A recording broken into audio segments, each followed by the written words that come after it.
What's up guys, Video Game Hokage here and back with a new video. Today we're going to be talking about 2K21. Now, we do storyline breakdowns and critiques of games on this channel. Wait, hold up. So you're telling me that we do Let's Play games and sports games? That's right. We're a different breed here, yes sir. If you're new to the channel, make sure to drop a like on this video and say what's up in the comments. Now onto the story of NBA 2K21. Like most 2K games, the storylines are just garbage. And 2K21 isn't much different, but it's cute because they're genuinely trying to create a story. Now, if you're like me, we don't play this game for storylines anyways, so you can miss us with that bullshit. But for the fun of it, you start off as a character named Junior, who is the son of a famous college basketball player named Duke. I don't even know if that's like what their last name even is. I don't even know if they have a last name. But Junior started off playing basketball, but Duke was a gigantic dighead about basketball and how things don't come easy, but I felt that was just because he was always pressed that he missed the final shot to win his college the championship game, which ultimately caused him not to get drafted and caused his whole career to just go up in flames. Now, fast forward, he has a talented son and he doesn't want him to squander all his talents like he did. But Junior decides to pursue football instead, which I saw as an act of defiance against his father. But he did all that just to start playing basketball in his senior year of high school. Immediately, everyone starts comparing him to his legendary father. That's when we meet Ronan's subordinate.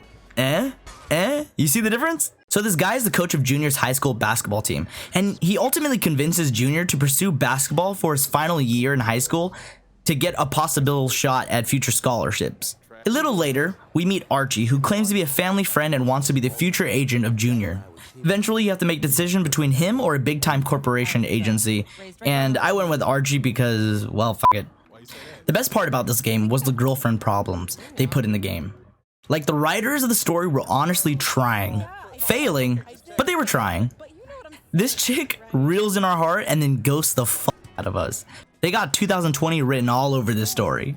Anyways, Junior starts falling for this girl who is like a solid 4 or 5, but she's a popular soccer player from Canada, so I guess that gets her extra points.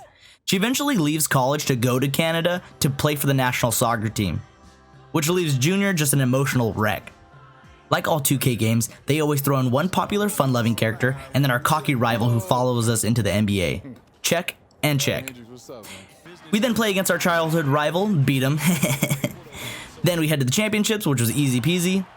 We then get drafted, which was a pretty simple process because they don't make you do the shitty NBA combine like they did in 2020, in 2K20. And then we're off to the NBA. Fairly simple, straightforward prelude, honestly. I did enjoy it, but things changed. At this point, I had to stop due to the amount of bugs that were currently in the game, which caused me to rage quit. With that said, we can move on to critiques. Strap yourself in, everyone. It's about to get a little messy. First things first, rip to the old shot meter. Personal opinion, but fuck this new aiming stupid ass shot meter. Thank God they gave us the option to turn that shit off. But the timing is different now, which I'm still adjusting to. Old shot meter, you will be missed. RIP. But besides the shot meter, some of the mechanics are just busted. I play on PC on an Xbox One controller, but let me know in the chat if you guys experienced some broken ass mechanics like I did.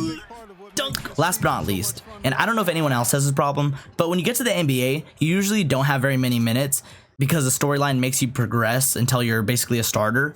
So a really important feature to deal with the lack of minutes is the skip ahead feature until your player comes in.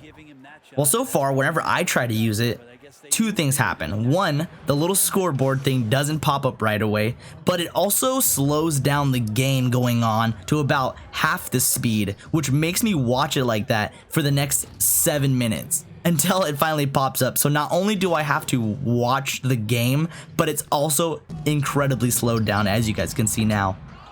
Anyways, this really bugged me because obviously, like, if you're just starting, you have a lower level and usually you grind out a good amount of games in the NBA. Well, with this feature being busted like this, I honestly just I can't do it. Just sitting there waiting because, you know, I only have, for example, when I start, I only have 10 minutes on the floor and, you know, they break that up into like, you know, 4 or 5 seconds. But to have to wait watching the game half speed, you know, for about 7 minutes just to go into like another minute of playing, you know, it's just not worth it. So, you know, the creators or whoever's in charge really has to make an update and really fix these bugs, because honestly, they're making the game really unenjoyable for anybody that tries to play it. And honestly, this game costs 60 bucks. So if you're paying 60 bucks or even $100 for the Mamba Forever Edition, you just don't want to see these shitty bugs. You know, period. That's it for me, guys. Thanks for watching. Don't forget to subscribe. And if you guys really enjoyed this content, let me know in the chat and maybe we can make more on our channel later on. But be sure to check out the rest of their channel. Thank you so much. Have a great day, guys.